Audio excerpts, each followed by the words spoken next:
La EPOC, o enfermedad pulmonar obstructiva crónica, una enfermedad que genera en algunas personas muy pocos síntomas, que pueden ser imperceptibles, y en otras personas problemas muy serios.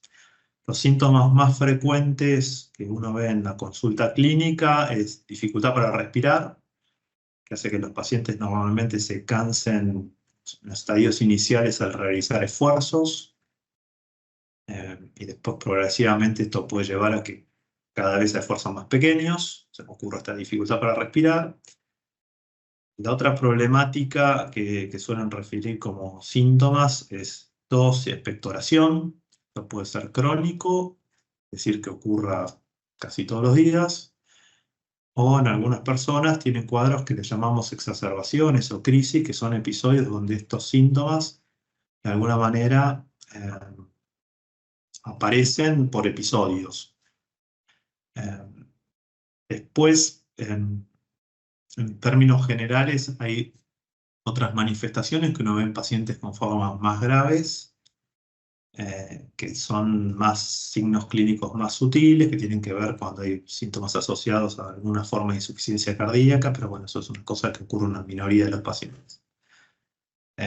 Un último detalle es que hay muchos pacientes que no tienen síntomas por la enfermedad pulmonar obstructiva crónica, personas que tienen múltiples factores de riesgo, que mencionaremos luego, y que ocasionalmente tienen algunos de estos cuadros de tipo de tos con expectoración, como si fuese un cuadro bronquial, que llamamos, pero que la enfermedad, eso, en realidad los pacientes por ahí tienen síntomas como que están medio enmascarados. Así que bueno, es un tema importante porque puede ayudar a la detección de esto, prevenir futuros inconvenientes. El principal factor de riesgo en ambientes urbanos, pongamos en esos términos, es el tabaquismo, ¿no? La exposición al tabaco se asocia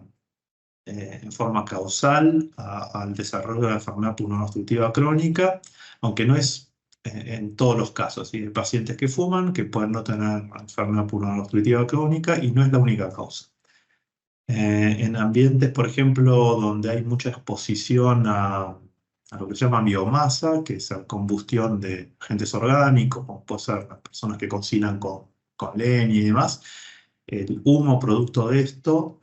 también se ha asociado al desarrollo de enfermedad pulmonar obstructiva crónica, con lo cual algo por ahí uno ve más en ambientes no urbanos. Las personas que cocinan, por ejemplo, con leña, bueno, en ese caso es otro factor de riesgo. Pues hay otros factores de riesgo que no tienen que ver con exposiciones así, como el tabaquismo y la exposición a biomasa. Algunas exposiciones laborales pueden inducir el desarrollo de obstrucción crónica al flujo aéreo, obstrucción bronquial crónica. Algunas enfermedades infecciosas crónicas, por ejemplo la tuberculosis, en algunos medios también pueden, luego de algún cuadro agudo de la enfermedad o subagudo, pueden persistir con cuadros de obstrucción crónica que, sumado a otros factores de riesgo, puede inducir esto. Y hay un elemento más que tiene que ver con las personas que tienen lo que se denomina hiperreactividad bronquial, que es una característica que vemos más en los pacientes con asma, sobre todo en las personas que fuman y tienen esta característica, mayor incrementa el riesgo de desarrollar EPOC, enfermedad pulmonar obstructiva crónica. La EPOC es una enfermedad, como dice, es una sigla en realidad. Se caracteriza por una obstrucción crónica al flujo aéreo no reversible. Eso quiere decir que la resistencia de los bronquios al pasaje de aire hacia la parte más profunda del árbol respiratorio se hace más difícil y eso genera cierta pérdida de capacidad funcional desde el punto de vista pulmonar. Esto se manifiesta por un lado por los síntomas que mencioné antes, particularmente la dificultad para respirar, y por otro lado se manifiesta desde el punto de vista funcional, cuando uno hace mediciones de esto de función pulmonar, por una pérdida de una alteración en algunos de los valores que medimos que están asociadas a esa mayor resistencia al pasaje de aire a través de los bronquios. Esto puede ser una cosa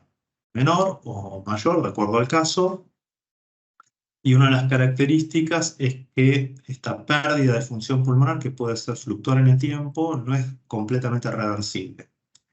A diferencia, por ejemplo, lo que ocurre en el asma, en los cuales muchos pacientes, la mayoría diría, es irreversible.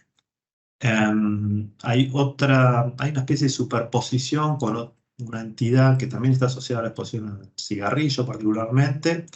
que es el enfisema, que está muchas veces englobado dentro del concepto de POC, en quienes se producen, vamos, una especie de destrucción del tejido alveolar, y eso genera una alteración en el intercambio de oxígeno, y eso disminuye la capacidad aeróbica o funcional de los pacientes, que se registra con otras pruebas funcionales también, o por imágenes. La EPOC no es una enfermedad curable en el sentido que uno pueda revertir completamente el cuadro al día de hoy. En términos generales, es una enfermedad prevenible, en el sentido de que si uno interviene precozmente, la mayor parte, o uno podría de alguna manera, si uno evita los factores de riesgo modificables como el tabaquismo, uno podría prevenir su desarrollo, y con las intervenciones que uno puede hacer desde el punto de vista preventivo y terapéutico, uno puede evitar la progresión de la enfermedad que condiciona la calidad de vida y la propia vida de los pacientes, con lo cual, más que curable, uno puede prevenir la progresión o la aparición directamente.